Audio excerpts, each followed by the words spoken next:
Dedinho de Prosa está de volta. Estamos entrevistando hoje aqui o documentarista, professor de comunicação João Lima, autor de, entre outros documentários, Péricles, o Criador Esquecido. Por que o Criador Esquecido? Exatamente pelo que você falou. O Criador Esquecido, porque as pessoas não lembram dele. Esqueceram que ele existiu, não é?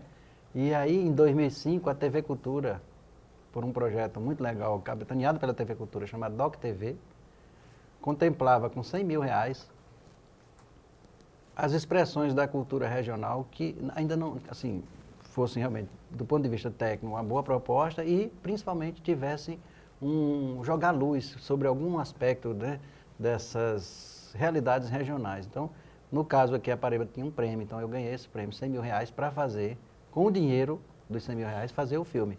Né? O documentário então, o documentário, eu tive uma comissão, então tinha curiosidade, porque o roteiro que eu mandei tinha 18 páginas, e desse roteiro caíram 2 personagens. Um foi Renato Aragão, e o outro que caiu foi Lima Duarte, mas os outros que eu bolei o roteiro, todos eu consegui entrevistar.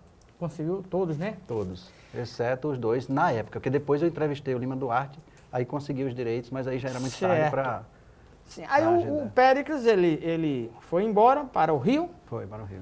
Ele foi embora em que circunstância? Como foi a ida dele para lá? É o seguinte, que idade? Ele tinha isso aí são particularidades que a irmã dele me falou, né? Quer dizer, né, você sabe que o liceu da época tinha uma farda com as divisas relativa aos anos que você cursava. Não sei, sou muito novinho, não. Não muito novinho, não. Então, era como soldado de polícia, tinha aqueles galões aqui. Ele, muito próximo dessa área mais humanística, não sei o quê, levava pau nas outras matérias de matemática, coisas assim, física. Então, na minha vida, era horrível. Então, ele pegava a roupa dos irmãos, ou dos parentes, dos primos e tal, e vestia para não... Ficava com vergonha de não ter passado de ano e tal, e ficava aquela loucura toda. E Lima Duarte me conta que uma das vezes ele pegou, já depois desse... Acho que devia ter bullying na época, inclusive, também, porque essa palavra bullying é mais nova, mas provavelmente tinha, por causa não passar de ano, não sei o quê. Verdade. Ele estudava tanto, ele era um cara tão consciente do potencial que ele tinha, que ele pegou a traquitana dele, colocou lá, não sei onde, numa praça e tal, e tocou fogo. Disse, eu não quero mais estudar aqui, não estou indo para frente, não sei o quê, eu vou me embora. Não tenho mais nada para aprender, e sumiu. Então, foi embora. Foi embora. Aí ele foi morar no Rio de Janeiro. A gente interrompe e volta. Ele era contemporâneo de Lima Duarte? Ele nasceu em 1930. Naquela época, era Lima Duarte mais quem? Você chegou a Olha, pesquisar? A turma de 30 era principalmente Lima Duarte, Noronha e Péricles Leal.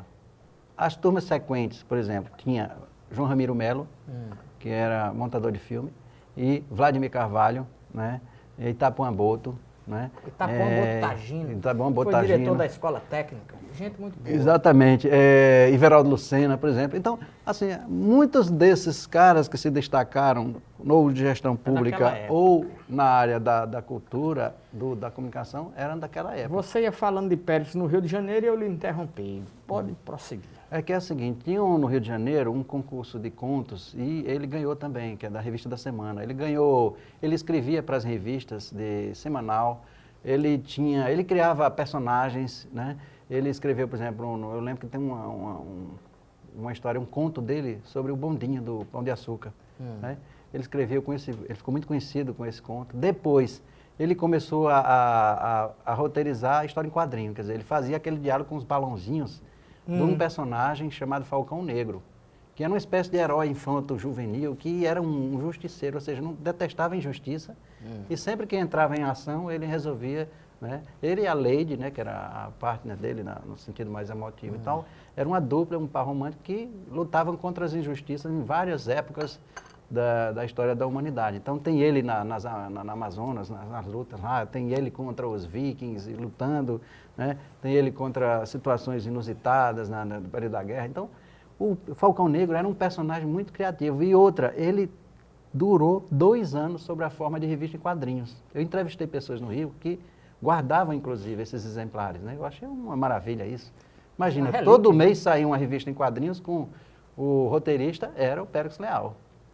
Não satisfeito, o Péricles Leal tornou-se um programa de cinema, que era muito comum na época. Fazia sucesso em história em quadrinhos, ou um programa de televisão. Televisão. Aí, toda semana na Rede Tupi também encontrei muitas pessoas que me contavam, porque não tinha videotape. Né? Você não faz igual hoje, você guarda da memória no HD ou num VDT, não tinha. Então era tudo ao vivo, no calor da hora. Se tivesse alguma... É o grande desafio da televisão é voltar ao que era, né? O ao vivo. Porque ali se o cara errasse, né? O contra-regra não bota o sabonete na gaveta, quando o cara abre não tem nada. Aí a Lina Duarte, Duarte me contou umas gafes incríveis desse pessoal que errava, contra-regra e tal. Por exemplo, gente... no dia que ele fez a história ele escreveu uma história, diz Lima Duarte, que foi para ele mesmo. Eu tive uma longa conversa com Lima Duarte. Aí ele disse, não, inclusive ele é parente, não, ele é padrinho de casamento do Péricles Leal. Você vê como eles eram amigos. Lima Duarte. Lima Duarte, você sabe, ele era controlista, né? Ficava controlador de som, aquela coisa e tal, na rádio e queria fazer carreira também. Queria subir, ele se achava bom ator e tal, mas tinha uma voz muito rofenha, não sei o quê, voz de taquara rachada, né? Foi fazer um teste. Ele dublava os personagens. Pois é provável, mas você vê que loucura na época. Era uma confusão generalizada, né? Então, o Péricles não só redigia para roteiro de história em quadrinho, como ele fazia o script das encenações do Falcão Negro para a televisão. E com esse hábito de fazer séries, ele começou a escrever novelas também. Por exemplo, teve uma encrenca muito grande naquela novela A Cabana do Pai Tomás. Ih, rapaz, muito sucesso. Muito sucesso, mas ninguém conseguia terminar a história. E a novela ninguém terminava? Ninguém conseguia, era uma confusão, porque entrava diretor, saía diretor, havia problema de produção. Era exatamente. Aí você sabe que o ambiente de televisão era muito confuso. O Boni fala muito nesse período dos pioneiros. Aliás, o Boni, ele era um dos personagens, chamado Arqueiro, do Falcão Negro. Era um cara que ia para lá e para cá com mensagens entre personagens, entre reis e tal. Então o Boni lembra com muita assim, curiosidade, né, nesse período também. Quer dizer, era um período de muita improvisação. Né? E o Péricles, enfiado nesse nascedouro da televisão. O Lima Duarte disse uma coisa muito objetiva no filme. Ele disse, ele tem a ver com as sementes da dramaturgia para a televisão no Brasil. Quer dizer, o cara que estabeleceu os parâmetros. Inclusive, tem uma curiosidade muito grande com o Péricles. Quando ele vai morar em Belém para instalar a TV Marajoara, em Belém do Pará, ele escreveu um livro chamado Iniciação à Televisão. Porque além de escrever para a televisão, ele virou produtor e o diretor-geral da televisão. E esse livro é o primeiro livro técnico sobre televisão no Brasil. Rapaz, que coisa curiosa. É uma coisa curiosa. Quer dizer, é um desbravador. O cara realmente era um inquieto. Onde ele ia, ele aprontava. Ele fazia coisas demais. E eu conversei muito com a viúva dele, né? Ele teve 2 casamentos. O primeiro, a esposa faleceu, cantava ópera. E depois ele teve um outro casamento, inclusive com uma filha de uma funcionária da Rádio Tupi, que inclusive Tatiana Leal, que fez uma pequena carreira como atriz. E ela me contava sempre isso, ela na casa, no cotidiano, ela sentia muito essa coisa da efervescência do Péricles, criando, né? Aquela máquina de escrever que não parava, e tac, dentro de casa, e depois no outro dia já as gravações.